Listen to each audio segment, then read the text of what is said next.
चीन ताइवान पर अपना हक जताता है, लेकिन ताइवान चीन को अपना आका क्या अपने सबसे बड़े दुश्मन के तौर पर देखता है।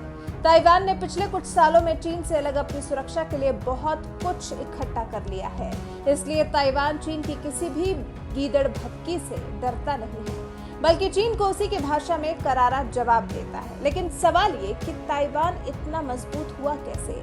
चीन से अलग ताइवान ने इतनी ताकत जुटाई कैसे? तो जवाब है अमेरिका। अमेरिका के दिए सहारे की वजह से ताइवान को चीन जैसे बड़े दुश्मन से भी भिड़ जाने का बल मिला है।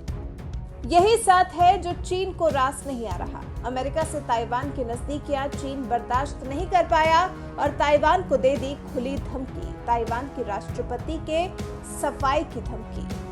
अमेरिकी विदेश विभाग के वरिष्ठ अधिकारी कीथ क्राच की ताइवान यात्रा से भड़के चीन के सरकारी भोंपू ग्लोबल टाइम्स ने ताइवान के राष्ट्रपति साई इंग-वेन को जान से मारने की धमकी दी है। ग्लोबल टाइम्स ने कहा है, ताइवान की नेता त्साई अमेरिकी विदेश मंत्रालय के अधिकारी के साथ डिनर करके आग से खेल रही हैं। अगर त्साई वेन के किसी कदम से चीन के कानून का उल्लंघन हुआ तो युद्ध शुरू हो जाएगा और ताइवानी सेना का सफाया कर दिया जाएगा। धमकी दी गई है कि ताइवानी नेता अमेरिका के साथ संबंधों को मजबूत करके आग से खेल रही हैं। चीन की तरफ से ये धमकी ऐसे समय में दी गई है जब अमेरिकी विदेश विभाग के अधिकारी कीथ 17 सितंबर को ताइवान पहुंचे थे। 18 सितंबर को उन्होंने ताइवानी राष्ट्रपति त्साई इंग-वेन के साथ डिनर भी किया था। ये चीन की अमेरिका और ताइवान के रिश्तों में आ रही मिठास को लेकर खींच है, जो आए दिन चीन और ताइवान के आसमान में दिखती है। तभी तो चीन के फाइटर जेट्स लगातार चीन के एयर स्पेस में घुस रहे हैं। शनिवार को भी लगातार तीसरे दिन चीन ने ताइवानी एयर स्पेस में अपने 19 जहाजों को भेजा था।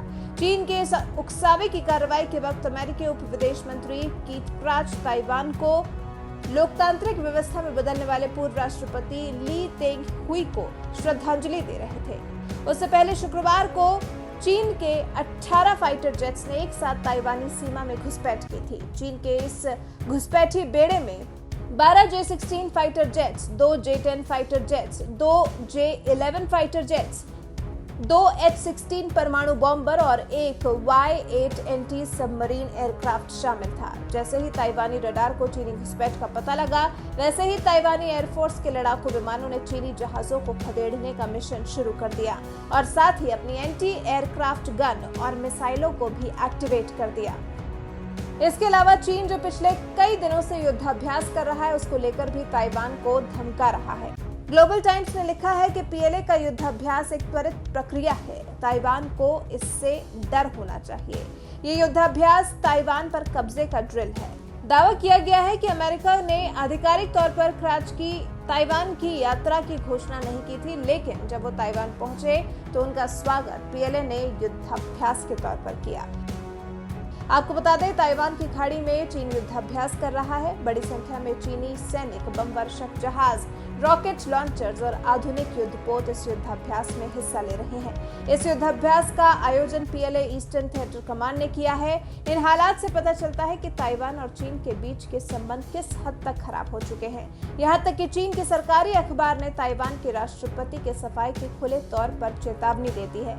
लेकिन चीन को भी अब ये समझना होगा कि ताइवान के साथ अमेरिका जैसी महाशक्ति है, तो अगर चीन ताइवान की तरफ बढ़ेगा तो ताइवान के साथ साथ अब अमेरिका भी चीन के खिलाफ खड़ा होगा। इसलिए चीन इस गलतफहमी में बिल्कुल न रहे कि चीन के लिए ये जीत काफी आसान होने वाली है।